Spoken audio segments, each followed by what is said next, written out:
দেখুন, দিদা বা ঠাকুমার হাতের রান্নার স্বাদের তুলনা কিন্তু হয় না। আর আজকের রেসিপিটা আমার জন্য অন্তত খুব স্পেশাল, কারণ এটা আমার ঠাম্মার রেসিপি। বাই দ্য ওয়ে, আমি আপনাদের Trisha, welcome to my channel Trisha's tasty ট্রিটে। আর আজকে আমি বানানোর চেষ্টা করব আমার ঠাম্মার স্টাইলে চিংড়ি মাছের মালাইকারি। তো চলুন শুরু করা যাক। চিংড়ি মাছের মালাইকারি বানানোর জন্য প্রথমে আমি এখানে একটা নারকেল নিয়ে নিয়েছি। এবার এর থেকে আমি নারকেলের দুধটা বার করে নেবো। দেখুন, এটা হচ্ছে আসল দুধ, আর তারপরে জল মিশিয়ে আমি এটা বানিয়ে নিয়েছি। এবার আমি এখানে 600 গ্রাম মতো গলদা চিংড়ি নিয়ে নিয়েছি। এবার এটাকে ধুয়ে ভালো করে পরিষ্কার করে নেব। এবার আমি চিংড়ি মাছের মধ্যে হাফ চামচ মতো হলুদ গুঁড়ো আর স্বাদ মতো নুন দিয়ে দেবো। দেওয়ার পর ভালো করে মিশিয়ে আমি 10 মিনিটের জন্য রেস্টে দেবো। এবার কড়াইতে 7 থেকে 8 চামচ মতো ঘি গরম করে নেব। আচ্ছা, এই রান্নাটা কিন্তু ঘিতেই হয়। আপনারা চাইলে তেল ও ঘি একসাথেও ব্যবহার করতে পারেন।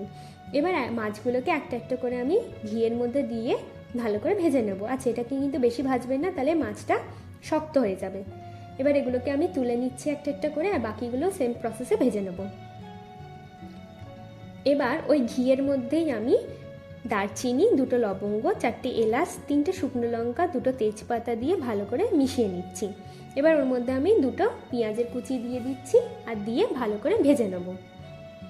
এবার ওর মধ্যে 2 চামচ রসুন বাটা, 1 চামচ আদা বাটা, স্বাদ মতো নুন আর 1 চামচ চিনি দিয়ে ভালো করে আমরা মিশিয়ে নিচ্ছি। এবার ওর মধ্যে আমি 1 চামচ পরিমাণ মতো কাশ্মীরি লাল লঙ্কার গুঁড়ো দিয়ে আবার ভালো করে মিশিয়ে নেব।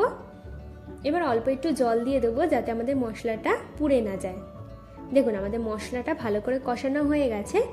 এবার ওই দুধটা দিয়ে দেবো, যেটাতে আমরা জল মেশানো ছিল, ওইটা দিয়ে ভালো করে আমরা ফুটিয়ে নিচ্ছি। এবার এর মধ্যে আমি চিংড়ি মাছগুলোকে দিয়ে দেবো আর হালকা হাতে আমরা একটু নেড়ে নেব।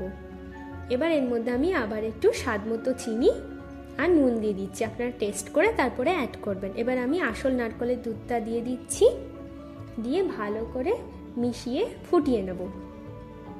এবার এর মধ্যে 1 চামচ মতো গরম মশলার গুঁড়ো আর 1 চামচ ঘি দিয়ে ফোটালেই কিন্তু আমাদের চিংড়ি মাছের মালাইকারি একদম রেডি। আমার ভিডিওটি যদি আপনাদের ভালো লেগে থাকে তাহলে প্লিজ একটি লাইক করবেন, প্রচুর প্রচুর শেয়ার করবেন, আর এরকম আরও ভিডিও পেতে আমার চ্যানেলটিকে সাবস্ক্রাইব করবেন। নমস্কার।